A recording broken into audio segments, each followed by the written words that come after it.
Hello दोस्तों, मैं doctor Dharmendra Kumar Sinha, visiting professor psychologist. कल मैं मन पर अपना चंद थॉट शेयर कर रहा था, उसी की अगली कड़ी मैं आज आप लोगों के सामने लेकर आया हूँ। मित्रों, जैसा कि मैंने पहले बताया कि मन एक सॉफ्टवेयर की तरह है जिसमें ज़रूरत के अनुसार जब बहुत ज़्यादा मैसेज हो जाते हैं तो जिस तरह से कंप्यूटर हैंग होने लगता है उसी तरह से हमारा माइंड भी हैंग होने लगता है। हम कैसे अपने माइंड के कचरा को साफ़ करें और माइंड को हैंग होने से बचाएं, इसी के संबंध में मेरी आगे की थॉट है। मित्रों,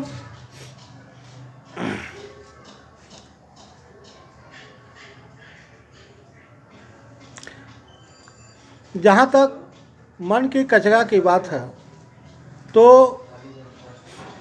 इसके संबंध में self care coach Elena brown के अनुसार गद्दी चीज़ों की ही नहीं होती, फालतू और पुराने सोच, कड़वे रिश्ते और बुरी आदतें सब कचरे ही हैं जो हमें बेहतर बनने से रोकते हैं। और जब भी मन फालतू चीज़ों से ठसाठस भरा होता है तो तंगदिली, उलझन, अनिद्रा, अहंग, अव्यवस्था, अस्पष्ट बातें और हड़बड़ाहट के रूप में दिखने लगती है। क्लटर बस्टिंग के अनुसार letting go of what is holding book के लेखक ब्रूक्स पामर कहते हैं कि ईमानदारी से खुद को देखें, दबे भावों को ऊपर आने दें और गैर जरूरी भावों को हटाएं। इससे निम्नलिखित लाभ मिलते हैं। पहला, स्पष्टता आती है। दूसरा, तनाव और निराशा कम होती है। तीसरा, एकाग्रता बढ़ता है। चौथा, काम टालते नहीं हैं। पांचवा, गलतियां कम होती है। छठा, समय बचता है। सातवां, नए विचार आते हैं। इसके लिए निम्नलिखित कदम उठाएं। सारी गड़बड़ी टाल मटोल वाले आदत से होती है। इससे छुटकारा पाकर ही सुधार हो सकता है। कैरी थॉमस के अनुसार फैसले लें और काम करते रहें, इसी से सुकून मिलेगा।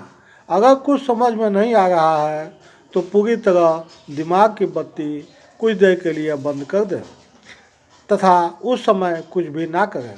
समय लें और एक एक काम निपटाते रहें। कई बार तो सारी खुशी खुद को और दूसरों को प्यार देने और माफ़ कर देने में ही छिपी रहती है। मनोवैज्ञानिकों के अनुसार इससे निम्नलिखित लाभ मिलते हैं। पहला, 15 से 20% वार्षिक बचत बढ़ जाती है निर्णय क्षमता में सुधार के कारण। 57% लोगों के अनुसार आसपास चीज़ों का बिखरा होना उनमें तनाव पैदा करता है।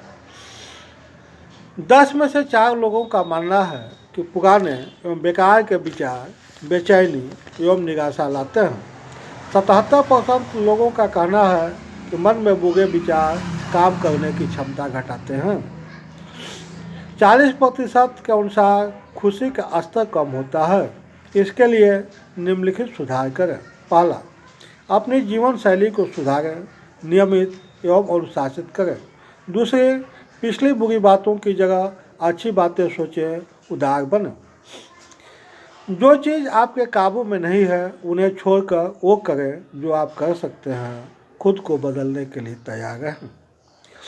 साथ ही सही लोगों के साथ रहें, बुरे, नकारात्मक तथा अहंकारी लोगों से दूरी बनाएं। अनावश्यक सामान घर से न बाहर निकाल दें या फिर किसी को दे दें। वही सामान खरीदें जो जरूरी हो। पांचवा, अपने लक्ष्य के बारे में सोचें, मुख्य काम पर ध्यान दें, गैर जरूरी काम को ना कहें, अपने समय का सम्मान करें, काम को टालें नहीं, हमेशा कुछ नया सीखते रहें।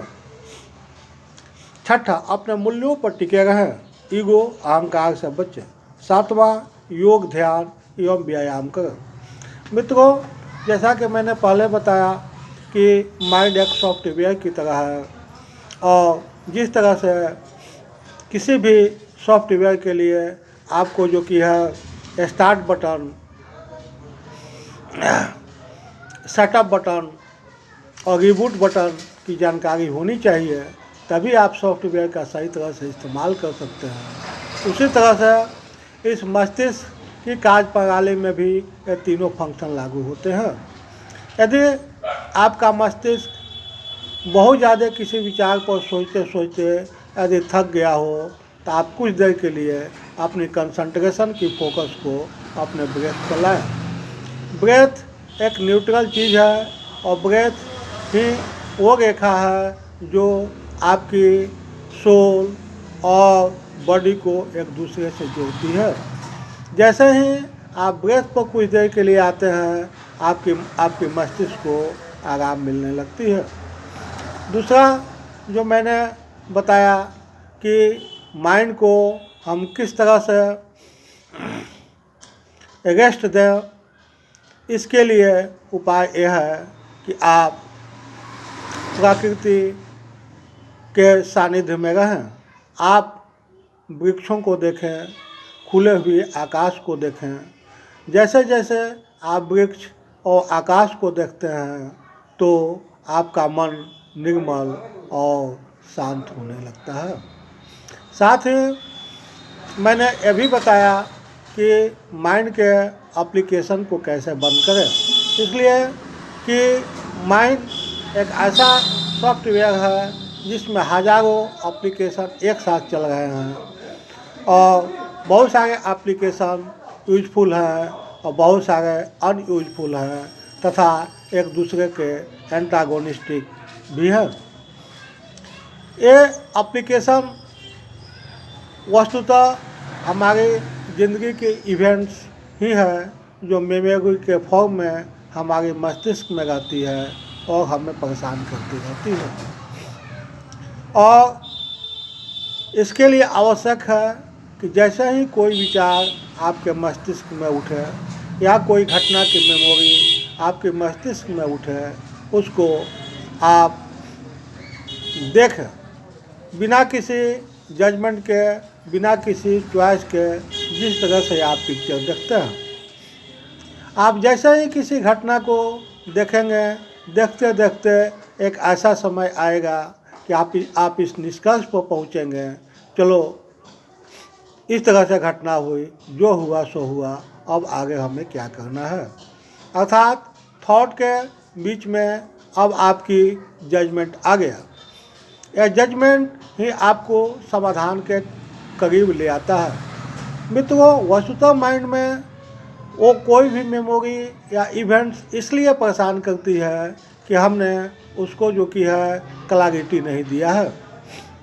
लेकिन जब उसमें क्लैरिटी आ जाती है और हम इस निष्कर्ष पर पहुंच जाते हैं कि जो घटना घटी वो कितना उचित था, कितना गलत था तथा इसकी जिम्मेवारी मेरे ऊपर है या दूसरे के ऊपर है, और साथ ही जिस मेमोरी को मैं अपने मस्तिष्क में एक वजन की तरह लेकर घूम रहा हूँ, वाकई में इससे मुझको फ़ायदा हो रहा है या नुकसान हो रहा है।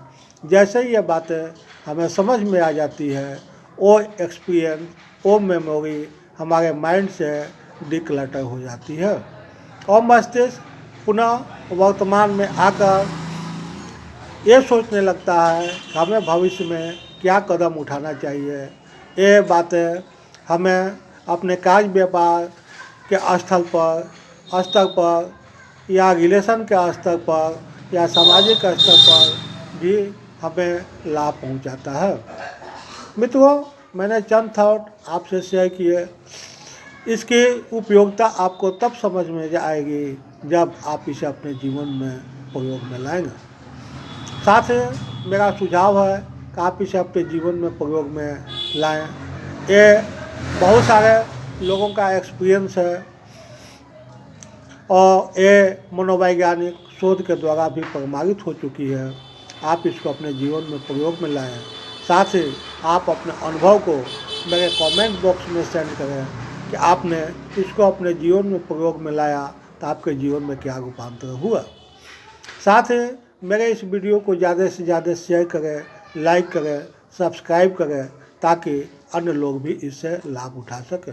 अंत में आप मेरे विचार को सुने, समय दिए, इसके लिए so many thanks to you.